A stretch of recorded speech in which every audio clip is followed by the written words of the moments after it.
आज हम 3i infotech limited का स्टॉक रिव्यू करेंगे और जानेंगे कि 3i इन्फोटेक लिमिटेड में आपको इन्वेस्टमेंट करना चाहिए कि नहीं करना चाहिए। कंपनी की शुरुआत 1993 में आईसीआईसीआई इन्फोटेक लिमिटेड के नाम से हुई थी।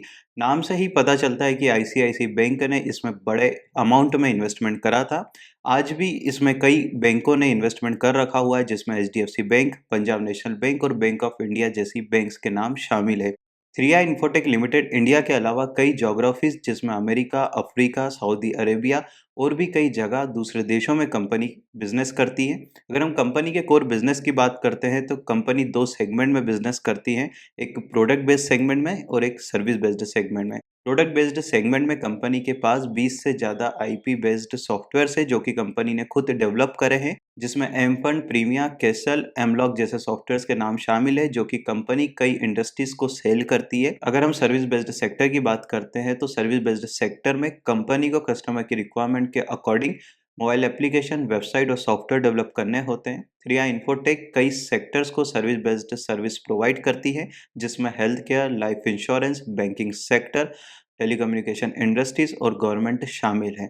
कंपनी कई टेक्नोलॉजीज पे काम करती है, जिसमें Java, IoT, machine learning, artificial intelligence जैसी टेक्नोलॉजी शामिल है। कुछ समय पहले कंपनी ने सॉफ्टवेयर बेस्ड बिजनेस का 38% एपेक्स पार्टनर को स्टेक सेल करा था। हालांकि कंपनी आज भी सॉफ्टवेयर बेस्ड बिजनेस में 62% स्टेक ओन करती है। अगर हम कंपनी के फाइनेंशियल्स की बात करते हैं तो कंपनी ना ही फाइनेंशियली वीक है, ना ही फाइनेंशियली काफ़ी ज़्यादा स्ट्रांग है। कंपनी का फाइनेंशियल स्टेबल है। पिछले कुछ क्वार्टर से, पिछले कुछ ईयर से कंपनी के नेट प्रॉफिट और रेवेन्यू में ग्रोथ देखने को मिली है। ये एक पॉजिटिव पॉइंट है।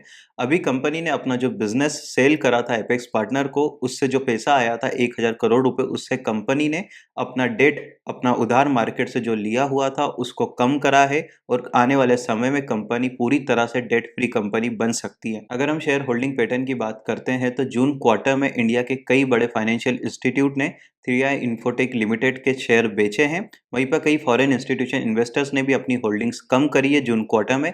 ये एक नेगेटिव पॉइंट हो सकता है। कंपनी ने लास्ट डिविडेंड 2011 में दिया था, उसके बाद कंपनी ने अभी तक अपने इन्वेस्टर्स को डिविडेंड नहीं दिया है। अभी कंपनी ने एक टारगेट सेट करा है 2030 तक $1 बिलियन रेवेन्यू जनरेट करने का।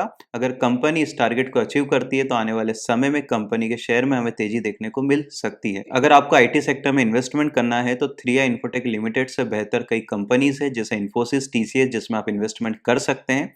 लेकिन अगर आपको किसी पेनी स्टॉक में ही इन्वेस्टमेंट करना है तो आप 3i इन्फोटेक लिमिटेड में अपनी रिस्क टेकिंग कैपेसिटी के अनुसार इन्वेस्टमेंट कर सकते हैं। हम आगे भी ऐसी ही कई कंपनी का स्टॉक रिव्यू करेंगे। आप हमें कमेंट सेक्शन में कंपनी के नाम सजेस्ट कर सकते हैं जिन पर आप स्टॉक रिव्यू चाहते हैं। हो सकता है थोड़ी देर से, लेकिन हम उन कंपनी का स्टॉक रिव्यू लेकर जरूर आएंगे। अगर आपको ये वीडियो अच्छा लगा है तो आप वीडियो को लाइक कर सकते हैं और अगर आपने अभी तक चैनल को सब्सक्राइब नहीं करा है तो आप चैनल को सब्सक्राइब कर सकते हैं।